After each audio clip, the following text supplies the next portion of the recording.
So ಇವತ್ತಿನ design ಮಾಡೋದಕ್ಕೆ ನಾನು ಯೂಸ್ ಮಾಡ್ತಾ ಇರುವಂತಹ ಕ್ರೋಶೆ ಹುಕ್ ಬಂದು ನಂಬರ್ 10 0.75 mm. ಇದೇ ನಾನು ರೆಗ್ಯುಲರ್ ಆಗಿ ಯೂಸ್ ಮಾಡೋದು.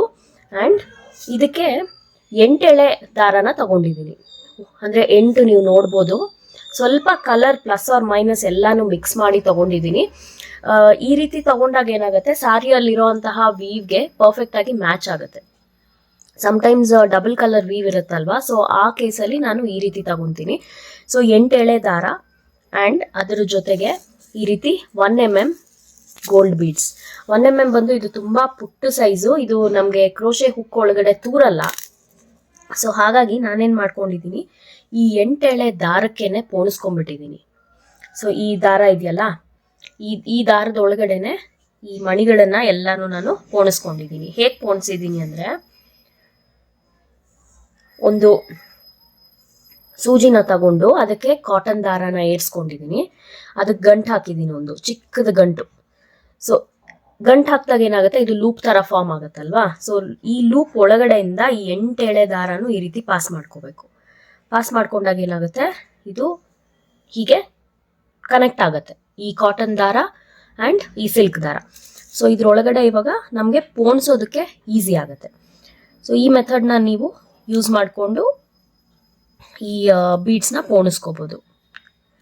ಈ ಡಿಸೈನ್ಗೆ ಇದೇ ಸೈಜ್ ಬೀಡ್ ಯೂಸ್ ಮಾಡಿದ್ರೆ ಚೆನ್ನಾಗಿರುತ್ತೆ. ಸ್ವಲ್ಪ ದೊಡ್ಡ ಬೀಡ್ ಯೂಸ್ ಮಾಡಿದ್ರೆ ಅಷ್ಟು ಚೆನ್ನಾಗಿರಲ್ಲ, ಯಾಕಂದರೆ ಬೀಡ್ಸು ಕಂಟಿನ್ಯೂಸ್ ಆಗಿ ಬರೋದ್ರಿಂದ. ಪುಟ್ಟ ಸೈಜ್ ಬೀಡ್ಸ್ ಇದ್ದರೆ ನೋಡೋದಕ್ಕೆ ಒಂಥರ ಡೆಲಿಕೇಟ್ ಆ್ಯಂಡ್ ಚೆನ್ನಾಗಿ ಕಾಣುತ್ತೆ. ಸೊ ನೋಡಿ, ನಾನು ಇವಾಗ ಇಷ್ಟು ಬೀಡ್ಸ್ನ ಪೋಣಿಸ್ಕೊಂಡಿದ್ದೀನಿ. ಇದು ನಾಟ್ ಎನ್ನೋದು ಕೂಡ ಅಷ್ಟೇ ಈಸಿಯಾಗಿ ಪಾಸ್ ಆಗಿಬಿಡುತ್ತೆ. ಇಲ್ಲಿ ನಿಧಾನವಾಗಿ ಈ ರೀತಿ ಪುಷ್ ಮಾಡ್ಕೋಬೇಕು. ಆವಾಗ ನೋಡಿ ಈಸಿಯಾಗಿ ಒಂದೇ ಸತಿಗೆ ನೀವು ಇಷ್ಟಿಷ್ಟು ಮಣಿಗಳನ್ನು ಪೋಣಿಸ್ಕೋಬೋದು. ಸೊ ಎಷ್ಟು ಬೇಕಾಗಬಹುದು ಅಂತ ನಿಮ್ಮ ತಲೆಯಲ್ಲಿ ಪ್ರಶ್ನೆ ಇದ್ದರೆ, ಸದ್ಯಕ್ಕೆ ಇವಾಗ ನನಗೂ ಗೊತ್ತಿಲ್ಲ, ಯಾಕಂದರೆ ಸೀರೆದು ಅಂದರೆ ಪಲ್ಲುದು ವಿಡ್ತ್ ಬಂದು ಬೇರೆ ಬೇರೆ ಇರುತ್ತಲ್ವಾ. ಸೊ ಒಂದು ಸ್ಲಾಂಟ್ ಆರ್ಚ್ಗೆ ಅರೌಂಡ್ 5 to 6 ಬೀಡ್ಸ್ನ ನೀವು ಯೂಸ್ ಮಾಡ್ಕೋಬೋದು. ಸೊ ಎಷ್ಟು ಸ್ಲಾಂಟ್ ಆರ್ಚ್ ಬರುತ್ತೆ ಅದ್ರ ಮೇಲೆ ಡಿಪೆಂಡ್ ಆಗುತ್ತೆ ನಮಗೆ ಎಷ್ಟು ಬೀಡ್ಸ್ ಬೇಕು ಅಂತ. ಸೊ ಇದು ಕೌಂಟ್ ಮಾಡೋದು ಕೂಡ ಒಂದು ಸ್ವಲ್ಪ ಪ್ರಾಕ್ಟಿಕಲ್ ಅಲ್ಲ. ಸೊ ಹಾಗಾಗಿ ನಾನು ಒಂದಷ್ಟು ಬೀಡ್ಸ್ನ ಪೋಣಿಸ್ಕೊಂಡು ವರ್ಕ್ನ ಶುರು ಮಾಡ್ತೀನಿ. ಇನ್ ಕೇಸ್ ಸೆಂಟ್ರಲ್ಲಿ ಬೀಡ್ಸ್ ಆಗೋಯ್ತು ಅಂದರೆ ತಿರ್ಗಾ ನಾವು ಅಲ್ಲೇನೆ ನಾಟ್ ಹಾಕ್ಕೊಂಡು ಮತ್ತೆ ಪೋಣಿಸ್ಕೋಬೋದು. ಸೊ ಐ ಥಿಂಕ್ ಇವಾಗ ಇಷ್ಟುದ್ದ ಪೋಣಿಸಿದ್ದೀನಿ ನಾನು. ಆಲ್ಮೋಸ್ಟ್ ನೋಡಿ ಇಷ್ಟುದ್ದ ಪೋಣಿಸ್ಕೊಂಡಿದ್ದೀನಿ. ಇದು ಇವಾಗ ಸದ್ಯಕ್ಕೆ ನನಗೂ ಗೊತ್ತಿಲ್ಲ ಇದು ಸಾಕಾಗುತ್ತೋ ಇಲ್ವೋ ಅಂತ. ಬಟ್ ಇರೆಸ್ಪೆಕ್ಟಿವ್ ನಾನು ವರ್ಕ್ನ ಸ್ಟಾರ್ಟ್ ಮಾಡ್ತೀನಿ. ಸೊ ಇಲ್ಲಿ ಆ ಬೀಡ್ಸ್ ಪೋಣಿಸಿ ನೋಡಿ, ಇಲ್ಲಿ ಸ್ವಲ್ಪ ಥ್ರೆಡ್ ಡ್ಯಾಮೇಜ್ ಆಗಿರೋ ಥರ ಇದೆ. ಸೊ ನಾನೇನು ಮಾಡ್ತೀನಿ, ಇದಿಷ್ಟು ಪಾರ್ಟ್ನ ಡಿಸ್ಕಾರ್ಡ್ ಮಾಡ್ತೀನಿ, ಕಟ್ ಮಾಡಿಬಿಟ್ಟು. ಇಲ್ಲಿ ಕಾಣಿಸುತ್ತಲ್ಲ ಒಂಥರ ಥ್ರೆಡ್ಸ್ ಎಲ್ಲ ಡ್ಯಾಮೇಜ್ ಆಗಿರೋ ಥರ ಇದೆ. ಸೊ ಅದಕ್ಕಾಗಿ ಆ ಪಾರ್ಟ್ನ ಟ್ರಿಮ್ ಮಾಡಿ ತೆಗೆದುಬಿಟ್ಟಿದ್ದೀನಿ. ಸೊ ಇವಾಗ ಇಲ್ಲಿ ನಾಟ್ ಹಾಕಿದ್ದೀನಿ. 8 ಎಳೆ ದಾರ ಅಲ್ವಾ, ಸೊ ನಾಟು ಒಂದ್ಸತಿ ಹಾಕಿದ್ರೇ ದಪ್ಪ ಬರುತ್ತೆ. ಈಗ ಬೇಕು ಅಂದರೆ ಇನ್ನೊಂದ್ಸತಿ ಕೂಡ ಹಾಕೋಬೋದು, ತಪ್ಪು ಏನೂ ಇಲ್ಲ. ಸೊ ಈ ರೀತಿ ಫಸ್ಟ್ ನಾವು ದಾರನ ಪ್ರಿಪೇರ್ ಮಾಡ್ಕೋಬೇಕಾಗತ್ತೆ. ಸೊ ತುಂಬ ಕೇರ್ಫುಲ್ ಆಗಿ ಹ್ಯಾಂಡಲ್ ಮಾಡಬೇಕು ಇದನ್ನ, ಯಾಕಂದರೆ 8 ಎಳೆ ದಾರ ಇದೆ ಪ್ಲಸ್ ಅಷ್ಟು ಬೀಡ್ಸ್ ಇದೆ.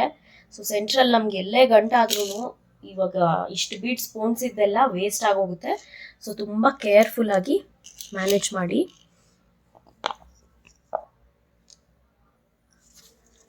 ಸೊ ಇವಾಗ ಈ ಸೀರೆಗೆ ಹಾಕ್ತಾ ಇರೋಂಥದ್ದು, ಇದರಲ್ಲಿ 2 ಆಪ್ಷನ್ ಇದೆ, ಸಿಲ್ವರ್ ಆ್ಯಂಡ್ ಗೋಲ್ಡ್. ಬಟ್ ಕಸ್ಟಮರ್ಗೆ ಗೋಲ್ಡೇ ಬೇಕು ಅಂದಿರೋದಕ್ಕೆ ನಾನು ಗೋಲ್ಡ್ ಬೀಡ್ಸ್ನ ಯೂಸ್ ಮಾಡ್ಕೋತಾ ಇದ್ದೀನಿ. ನೀವು ಆಲ್ಟರ್ನೇಟಾಗಿ ಕೂಡ ಹಾಕೋಬೋದು, ಗೋಲ್ಡ್ ಆ್ಯಂಡ್ ಸಿಲ್ವರ್. ಆ್ಯಂಡ್ ಅವ್ರದ್ದು ಏನೇನು ಸ್ಪೆಸಿಫಿಕೇಶನ್ಸ್ ಇತ್ತು ಅದೇ ಥರನೇ ಮಾಡ್ತಾ ಇರೋದು. ಸೊ ರೈಟ್ ಸೈಡು ಸೀರೆದು ನನ್ನ ಕಡೆಗಿದೆ. ಸೊ ರೈಟ್ ಸೈಡ್ ಇದು ನೋಡಿ, ಇದು ರೈಟ್ ಸೈಡ್, ಇದು ಪಲ್ಲು. ಸೀರೆದು ಬಾಡಿ ಬಂದು ಈ ರೀತಿ ಇದೆ, ಈ ಕಲರ್ ಇದೆ. ಬಟ್ ಕುಚ್ಚು ಹಾಕಿದ್ಮೇಲೆ ಈ ಡಿಸೈನ್ ಬಂದು ಈ ಬಾಡಿ ಮೇಲೆ ಬೀಳೋದ್ರಿಂದ ನಾನು ಈ ಕಲರ್ನಲ್ಲೇ ಹಾಕ್ತಾ ಇರೋದು. ಸೊ ಇವಾಗ ಸೀರೆದು ರೈಟ್ ಸೈಡ್ ನಮ್ಮ ಕಡೆಗೆ ಇಟ್ಕೊಂಡು ಸ್ಟಾರ್ಟ್ ಮಾಡೋಣ.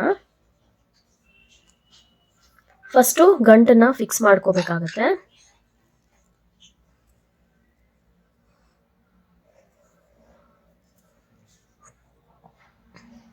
ಸೊ ಈ ರೀತಿ ದಾರನ ಬೆರಳಿಗೆ ಸುತ್ಕೊಂಡಿದ್ದಾದ್ಮೇಲೆ ಇಲ್ಲಿ ಕಾರ್ನರ್ಗೆ ಗಂಟನ್ನ ಫಿಕ್ಸ್ ಮಾಡ್ಕೊಳ್ಳಿ.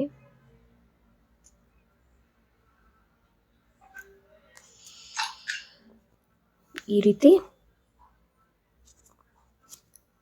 ಗಂಟು ಫಿಕ್ಸ್ ಮಾಡಿದ್ದಾದ್ಮೇಲೆ ಒಂದೇ ಒಂದು ಎಕ್ಸ್ಟ್ರಾ ಸಿಂಗಲ್ ಕ್ರೋಶೆನ ಮಾಡ್ಕೊಳ್ಳಿ.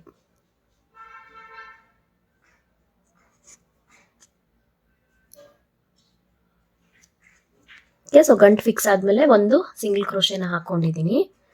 ಈಗ 5 ಚೈನು 2 3 4 5 5 ಚೈನ್ ಹಾಕಿದ್ಮೇಲೆ ಅದು ನೀಟಾಗಿ ಈ ರೀತಿ ಸ್ಟ್ರೇಟ್ ಆಗಿ ಇಟ್ಕೊಂಡು ಅದು ಎಲ್ಲಿಗೆ ರೀಚ್ ಆಗುತ್ತೋ ಆ ಪಾಯಿಂಟ್ಗೆ ಒಂದು ಸಿಂಗಲ್ ಕ್ರೋಶೆ.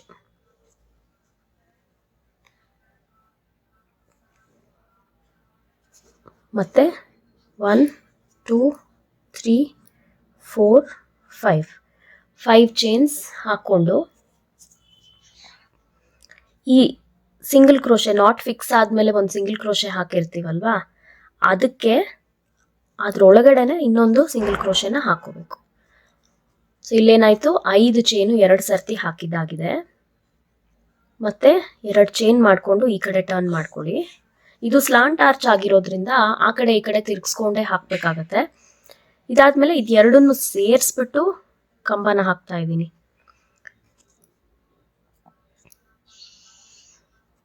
ಅಂದರೆ ಇದೆರಡನ್ನೂ ಸೇರಿಸಿ, ಆವಾಗ ಇಲ್ಲಿ ಯಾವುದೇ ರೀತಿ ಬೇಸ್ ಕಾಣಲ್ಲ ನಮಗೆ.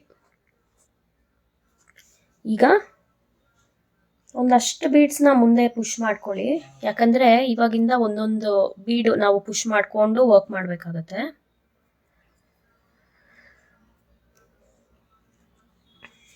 ಸೊ ಈ ರೀತಿ ಒಂದು ಬೀಡ್ನ ಪುಷ್ ಮಾಡಿಕೊಂಡು ನೆಕ್ಸ್ಟ್ ಕಂಬ ಹಾಕುವಾಗ ಇದನ್ನು ಈ ರೀತಿ ಮುಂದಕ್ಕೆ ಪುಷ್ ಮಾಡಿಕೊಂಡು ಕಂಬನ ಫಿನಿಶ್ ಮಾಡಬೇಕು.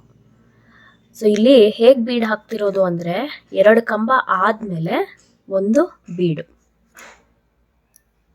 ನೋಡಿ 2 ಕಂಬ ಆಗಿದೆ ಅಲ್ವಾ, ಇವಾಗ ಮತ್ತೆ ಒಂದು ಬೀಡ್ನ ಪುಷ್ ಮಾಡ್ಕೊಳ್ಳಿ. ಜಸ್ಟ್ ಬೀಡ್ನ ಇಲ್ಲಿ ಇಟ್ಕೊಂಡು ನೀವು ಕಂಬ ಹಾಕಬೇಕು ರೆಗ್ಯುಲರ್ ಆಗಿ. ಸೊ ಈ ರೀತಿ ಎಳೆದಾಗ ಈ ಬೀಡ್ನ ಇಲ್ಲಿಗೆ ಮುಂದೆಗಡೆ ಪುಷ್ ಮಾಡ್ಕೋಬೇಕು ಈ ರೀತಿ. ಸೊ ಇದು ಒಂದು ಕಂಬ, ಇದು 2 ಕಂಬ.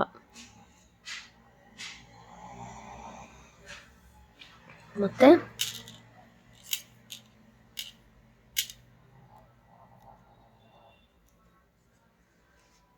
ಸೊ 2 ಕಂಬ ಆಯಿತು.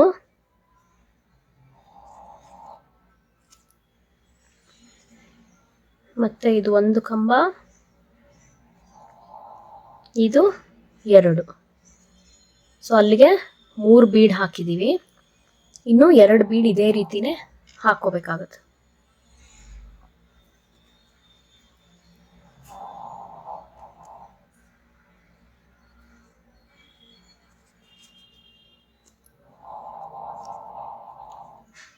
ಮತ್ತೆ ಇದು ನೆಕ್ಸ್ಟ್ ಕಂಬ. 5 ಬೀಡು ಟೋಟಲ್ ಆಗಿ ಹಾಕಬೇಕಾಗತ್ತೆ ಒಂದು ಆರ್ಚ್ಗೆ. ತುಂಬ ಬೀಡ್ಸ್ ಇರೋದ್ರಿಂದ ಸ್ವಲ್ಪ ಕೇರ್ಫುಲ್ ಆಗಿ ನಿಧಾನಕ್ಕೆ ಆಗತ್ತೆ ಈ ಡಿಸೈನ್. ತುಂಬ ಫಾಸ್ಟ್ ಆಗಿ ಹಾಕೋದಕ್ಕಾಗಲ್ಲ.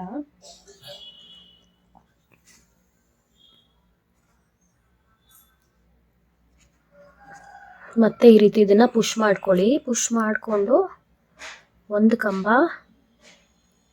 ಇದು 2 ಕಂಬ. ಸೊ ನೋಡಿ ಬೀಡ್ಸು ಈ ರೀತಿ ಕಾಣುತ್ತೆ ನಿಮಗೆ. ಸೊ ಸ್ಟಾರ್ಟಿಂಗ್ 2 ಚೈನ್ ಹಾಕಿ 1 ಕಂಬ ಹಾಕಿದ್ದೀವಿ.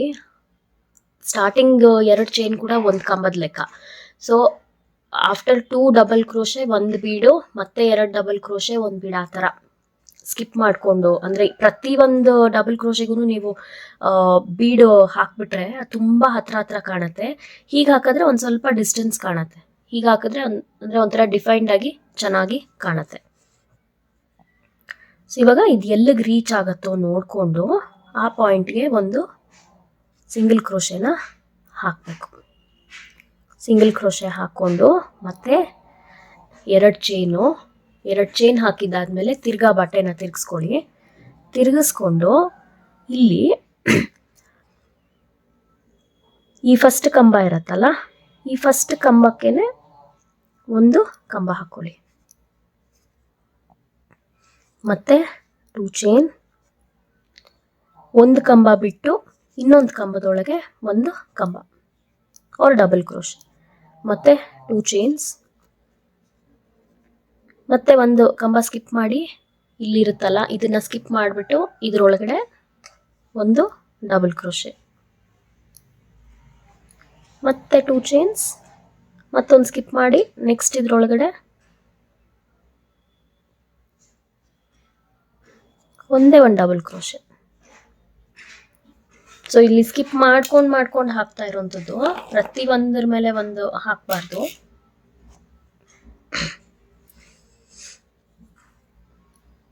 ಮತ್ತೆ 2 ಚೈನ್ಸ್, ಇದನ್ನ ಸ್ಕಿಪ್ ಮಾಡಿಬಿಟ್ಟು ಇಲ್ಲಿಗೆ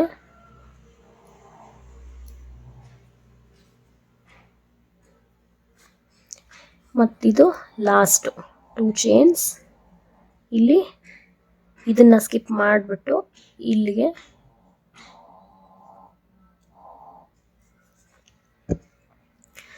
ಸೊ ಐಡಿಯಲಿ 1 2 3 4 5 ಸತಿ ಎರಡೆರಡು ಚೈನ್ ಕಾಣುತ್ತೆ ನಿಮಗೆ. ಇದಾದಮೇಲೆ ಒಂದು ಚೈನ್ ಹಾಕ್ಕೊಳ್ಳಿ, ಒಂದು ಚೈನ್ ಹಾಕಿದ್ಮೇಲೆ ತಿರ್ಗಾ ವರ್ಕ್ನ ಟರ್ನ್ ಮಾಡ್ಕೊಳ್ಳಿ. ಟರ್ನ್ ಮಾಡ್ಕೊಂಡಿದ್ದಾದಮೇಲೆ ಈ 2 ಚೈನ್ ಗ್ಯಾಪಲ್ಲಿ 5 ಪುಟ್ಟ ಪುಟ್ಟ ಕಂಬಗಳನ್ನು ಹಾಕಬೇಕು. ಸೊ ಇದು 1 2 3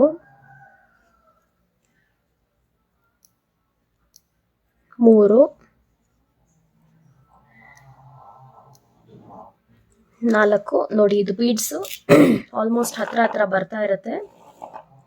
ಇದನ್ನು ನಾವು ಹೋಗ್ತಾ ಹೋಗ್ತಾ ಹಾಗೆ ಹಿಂದೆ ಪುಷ್ ಮಾಡಿಕೊಂಡು ವರ್ಕ್ ಮಾಡಬೇಕಾಗುತ್ತೆ.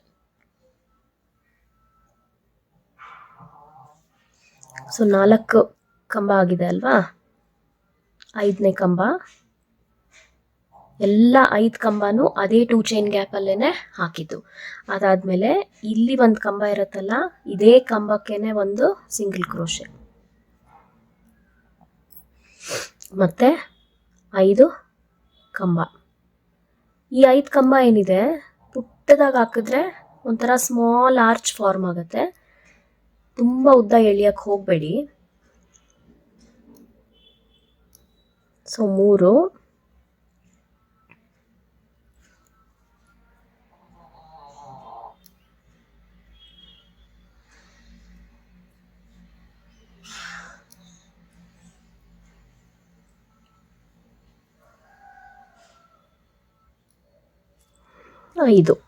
5 ಆದಮೇಲೆ ಮತ್ತೆ ಇದೇ ಕಂಬದ ಮೇಲೇ ಒಂದು ಸಿಂಗಲ್ ಕ್ರೋಶೆ, ಮತ್ತೆ 2 ಚೈನ್ ಗ್ಯಾಪಲ್ಲಿ 5 ಕಂಬ.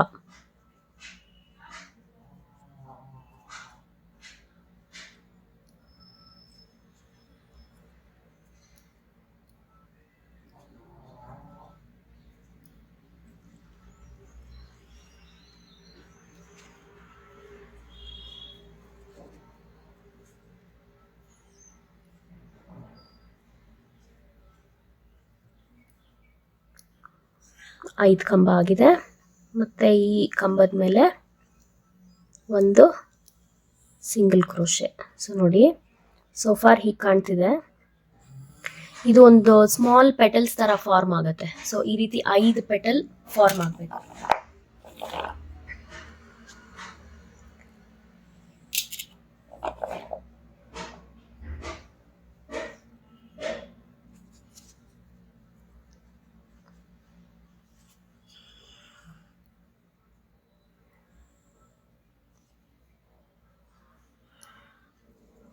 ಒಂದು 2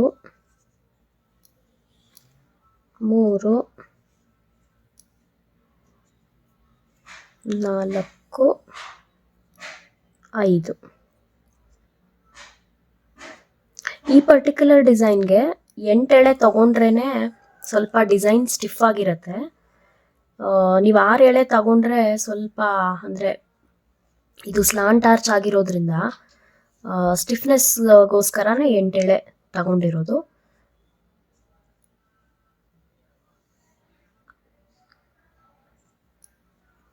ಸೊ ಇದು 3 4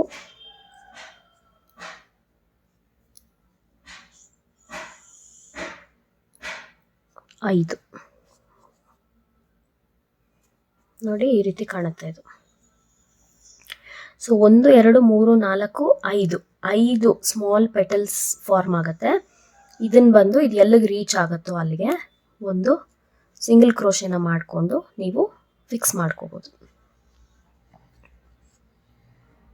ತುಂಬ ಅಂದರೆ ಒಂಥರ ಎಲಿಗೆಂಟ್ ಆ್ಯಂಡ್ ನೀಟಾಗಿ ಕಾಣುವಂತಹ ಡಿಸೈನ್ ಇದು.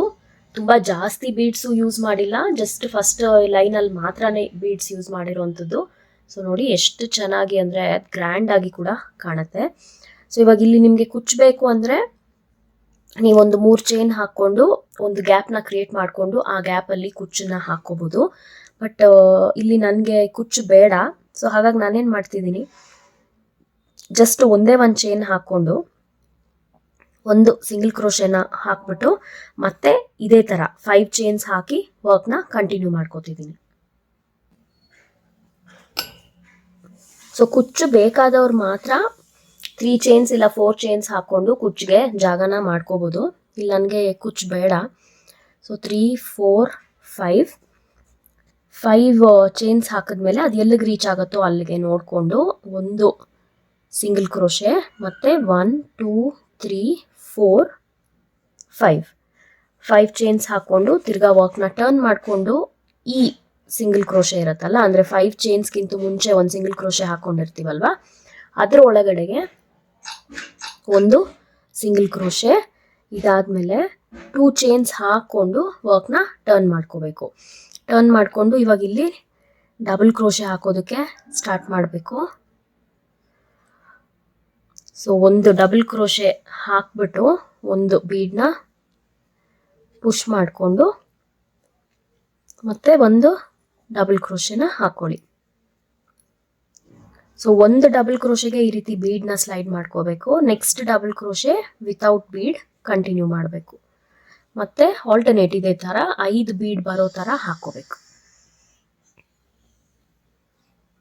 ನೀವು ಜಸ್ಟ್ ಕ್ರೋಶೆ ಕಲ್ತಿದ್ರು ಕೂಡ ಆರಾಮಾಗಿ ಈ ಡಿಸೈನ್ನ ಟ್ರೈ ಮಾಡ್ಬೋದು. ಸ್ವಲ್ಪ ಟ್ರಿಕ್ಕಿ ಅನಿಸುತ್ತೆ, ಬಟ್ 1 ಇಲ್ಲ 2 ಆರ್ಚ್ ಹಾಕಿದ್ರೆ ಸಾಕು ನಿಮಗೆ ಕೈ ಕೂತ್ಕೊಂಡ್ಬಿಡತ್ತೆ. ಆ್ಯಂಡ್ ಈ ಸ್ಪೆಷಾಲಿಟಿ ಆಫ್ ದಿಸ್ ಡಿಸೈನ್ ಏನು ಅಂದರೆ ಈ ಪುಟ್ಟ ಬೀಡ್ಸ್ ಯೂಸ್ ಮಾಡಿರೋದ್ರಿಂದ ಅದು ಒಂಥರ ಸಖತ್ ರಿಚ್ ಲುಕ್ ಕೊಡುತ್ತೆ. ನಾರ್ಮಲ್ ಬೀಡ್ ಥರ ಅಲ್ಲ. ಸೊ ಇಲ್ಲಿ ಒಂದು ಕಂಬ ಹಾಕಿದಾಗಿದೆ ಅಲ್ವಾ, ಮತ್ತೆ ಒಂದು ಬೀಡ್ನ ಪುಷ್ ಮಾಡ್ಕೋಬೇಕು. ಸೊ ಇಲ್ಲಿಂದ ಎಕ್ಸಾಕ್ಟ್ಲಿ ಸೇಮ್ ಪ್ರಾಸೆಸ್ಸಲ್ಲಿ ಏನು ಚೇಂಜ್ ಇಲ್ಲ. ಪ್ರತಿ ಸತಿ ಇದನ್ನು ನೀವು ಈ ರೀತಿ ಮುಂದೆ ಸ್ಲೈಡ್ ಮಾಡ್ಕೋಬೇಕು. ಸೊ ಒಂದು ಕಂಬಕ್ಕೆ ಬೀಡ್ ಹಾಕಬೇಕು, ಇನ್ನೊಂದು ಕಂಬ ಹಾಗೆ ವಿತೌಟ್ ಬೀಡ್ ಕಂಟಿನ್ಯೂ ಮಾಡಬೇಕು. ಸೊ ಟೋಟಲ್ 5 ಬೀಡ್ಸ್ ಬರೋ ಥರ ಕಂಬಗಳನ್ನು ಹಾಕೊಳ್ಳಿ.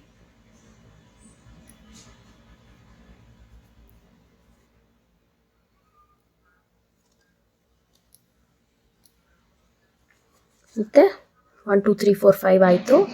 ಇದು ಎಲ್ಲಿಗೆ ರೀಚ್ ಆಗುತ್ತೋ ಆ ಪಾಯಿಂಟ್ಗೆ ಸಿಂಗಲ್ ಕ್ರೋಶೆ, ಇದು ಸೀರೆಗೆ ಫಿಕ್ಸ್ ಮಾಡೋದಕ್ಕೆ.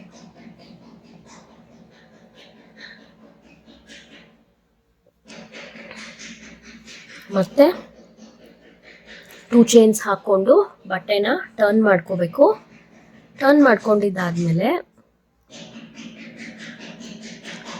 ಒಂದು double crochet, first double crochet ಮೇಲೆ, ಅದಾದಮೇಲೆ 2 ಚೈನು, ಒಂದು ಡಬಲ್ ಕ್ರೋಶೆನ ಸ್ಕಿಪ್ ಮಾಡಿಕೊಂಡು ನೆಕ್ಸ್ಟ್ ಡಬಲ್ ಕ್ರೋಶೆ ಒಳಗಡೆ ಮತ್ತೆ ಒಂದು ಡಬಲ್ ಕ್ರೋಶೆ, ಮತ್ತೆ 2 ಚೈನ್ಸ್, ಮತ್ತೆ ಒಂದು ಸ್ಕಿಪ್ ಮಾಡಿ ನೆಕ್ಸ್ಟ್ ಸ್ಟಿಚ್ ಒಳಗಡೆ ಒಂದು ಡಬಲ್ ಕ್ರೋಶೆ. ಈ ಪಾಯಿಂಟಲ್ಲಿ ತುಂಬ ಉದ್ದುದ್ದ ಹಾಕಕ್ಕೆ ಹೋಗಬೇಡಿ.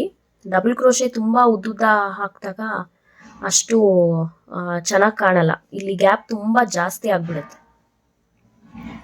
ಮತ್ತೆ ಒಂದು ಸ್ಕಿಪ್ ಮಾಡಿಬಿಟ್ಟು ಒಂದು ಡಬಲ್ ಕ್ರೋಶೆ ಮೇಲೆ ಮತ್ತೆ ಡಬಲ್ ಕ್ರೋಶೆ. ಸೊ ಇಲ್ಲಿ ಈ ಫಸ್ಟ್ 2 ಚೈನ್ಸ್ ಕೌಂಟ್ ಆಗಲ್ಲ. ಅದನ್ನ ಬಿಟ್ಟು 1 2 3 4 5 ಟೈಮ್ಸ್ ಡಬಲ್ ಕ್ರೋಶೆ ಬರಬೇಕು.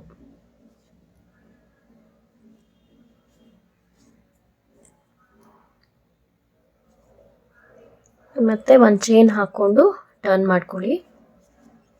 ಟರ್ನ್ ಮಾಡ್ಕೊಂಡಿದ್ದಾದ್ಮೇಲೆ ನಿಮಗೆ ಗೊತ್ತು ಇಲ್ಲಿಂದ ಏನು ಮಾಡಬೇಕು ಅಂತ. ನೋಡಿ, ಇಲ್ಲಿ 1 2 3 4 5 ಲೂಪ್ಸ್ ಇದೆ. ಪ್ರತಿಯೊಂದರಲ್ಲೂ 5 ಡಬಲ್ ಕ್ರೋಶೆ ಹಾಕಿ ಈ ಡಬಲ್ ಕ್ರೋಶೆ ಮೇಲೆ ಒಂದು ಸಿಂಗಲ್ ಕ್ರೋಶೆ ಮಾಡಿದ್ರೆ ಈ ರೀತಿ ಪೆಟಲ್ಸ್ ಫಾರ್ಮ್ ಆಗುತ್ತೆ. ಸೊ ಇದೇ ರೀತಿ ಕಂಟಿನ್ಯೂ ಮಾಡ್ಕೊಂಡು ಹೋಗಿ. ಸೊ ನೋಡಿ, ಈ ರೀತಿ ಕಾಣುತ್ತೆ. ಇಲ್ಲಿ ಸ್ವಲ್ಪ ಅಂದರೆ ಇದಕ್ಕೆ ಟಚ್ ಆಗಬಾರ್ದು ಅಂತ ಇಲ್ಲಿ ಒಂದು ಚೈನ್ ಹಾಕ್ಕೊಂಡು ಒಂದು ಸಿಂಗಲ್ ಕ್ರೋಶೆ ಮಾಡ್ಕೊಂಡಿರೋದು. ಸೊ ಅದು ಸ್ವಲ್ಪ ಗ್ಯಾಪ್ ಇದ್ರೇ ಚೆನ್ನಾಗಿರುತ್ತೆ. ತೀರಾ ಒಂದಕ್ಕೊಂದು ಟಚ್ ಆದರೆ ಅದು ಚೆನ್ನಾಗಿ ಕಾಣಲ್ಲ. ಸೊ ಇವಾಗ ಇದು ಎಲ್ಲಿ ರೀಚ್ ಆಗುತ್ತೋ ಅಲ್ಲಿಗೆ ಒಂದು ಸಿಂಗಲ್ ಕ್ರೋಶೆ ಮಾಡಿ ಫಿಕ್ಸ್ ಮಾಡ್ಕೊಳ್ಳಿ. ಮತ್ತೆ ಇಲ್ಲಿ ಒಂದು ಚೈನ್, ಒಂದು ಸಿಂಗಲ್ ಕ್ರೋಶೆ, ಇದಾದಮೇಲೆ 5 ಚೈನ್ಸ್ ಹಾಕ್ಕೊಂಡು ಇದೇ ರೀತಿ ಇದೇ ಪ್ಯಾಟರ್ನ್ನ ಕಂಟಿನ್ಯೂ ಮಾಡ್ಕೋಬೇಕು. ಸೊ ತುಂಬ ಒಂಥರ ಮುದ್ದಾಗಿ, ಒಂಥರ ಸಖತ್ ರಿಚ್ ಆ್ಯಂಡ್ ಎಲಿಗೆಂಟ್ ಆಗಿ ಕಾಣುವಂತಹ ಡಿಸೈನ್ ಇದು. ಖಂಡಿತ ಟ್ರೈ ಮಾಡಿ, ಹೇಗೆ ಅನ್ನಿಸ್ತು ಅಂತ ಕಾಮೆಂಟ್ ಮಾಡಿ ತಿಳಿಸಿ. ಸೊ ಕಂಪ್ಲೀಟ್ ಸಾರಿ ಫಿನಿಶ್ ಆದಮೇಲೆ ಈ ರೀತಿ ಕಾಣುತ್ತೆ. ಇದಕ್ಕೆ ನೀವು ಬೇಕು ಅಂದರೆ ಮೋರ್ ದೆನ್ 1 ಕಲರ್ ಕೂಡ ಯೂಸ್ ಮಾಡ್ಬೋದು. ಇದು ನನ್ನ ಕಸ್ಟಮರ್ ರಿಕ್ವೈರ್ಮೆಂಟ್ ಪ್ರಕಾರ ಮಾಡಿರೋವಂಥದ್ದು. ಸೊ ಸಿಂಗಲ್ ಕಲರಲ್ಲಿ ಮಾಡಿದ್ರು ಕೂಡ ಎಷ್ಟು ಎಲಿಗೆಂಟ್ ಆ್ಯಂಡ್ ಸಖತ್ ಯೂನಿಕಾಗಿ ಕಾಣಿಸುತ್ತೆ. ಕುಚ್ಚು ಬೇಕಾದರೆ ಕೂಡ ಕಟ್ಕೋಬೋದು. ಅದಕ್ಕೆ ಎಕ್ಸ್ಟ್ರಾ ಇವಾಗ ನಾವು ಒಂದು ಚೈನ್ ಹಾಕಿ ಒಂದು ಸಿಂಗಲ್ ಕ್ರೋಶೆ ಹಾಕಿದ್ದೀವಲ್ವಾ, ಸೊ ಇನ್ಸ್ಟೆಡ್ ಅದಕ್ಕೆ ಒಂದು 3 ಚೈನ್ಸ್ ಗ್ಯಾಪ್ನ ಕ್ರಿಯೇಟ್ ಮಾಡಿದ್ರೆ ಆ ಸ್ಪೇಸಲ್ಲಿ ಕುಚ್ಚನ್ನು ಕಟ್ಕೋಬೋದು. ಸೊ ಇದು ಈ ಥರ ಡಿಸೈನ್ ನಾನು ಹಿಂದೆ ಒಮ್ಮೆ ಹಾಕಿದ್ದೆ, ಅಂದರೆ ತುಂಬ ವರ್ಷಗಳೇ ಆಗೋಯಿತು. ಬಟ್ ತಿರ್ಗಾ ಸಿಮಿಲರ್ ಕಾನ್ಸೆಪ್ಟಲ್ಲಿ ಇದನ್ನು ರಿಪೀಟ್ ಮಾಡಿರೋವಂಥದ್ದು. ಆ್ಯಂಡ್ ಇದು ಒಂದು ರಿಕ್ವೆಸ್ಟೆಡ್ ಡಿಸೈನ್ ಅಂತಲೇ ಹೇಳ್ಬೋದು. ಸೊ ಹೇಗನ್ನಿಸ್ತು ಅಂತ ಕಾಮೆಂಟ್ ಮಾಡಿ ತಿಳಿಸಿ.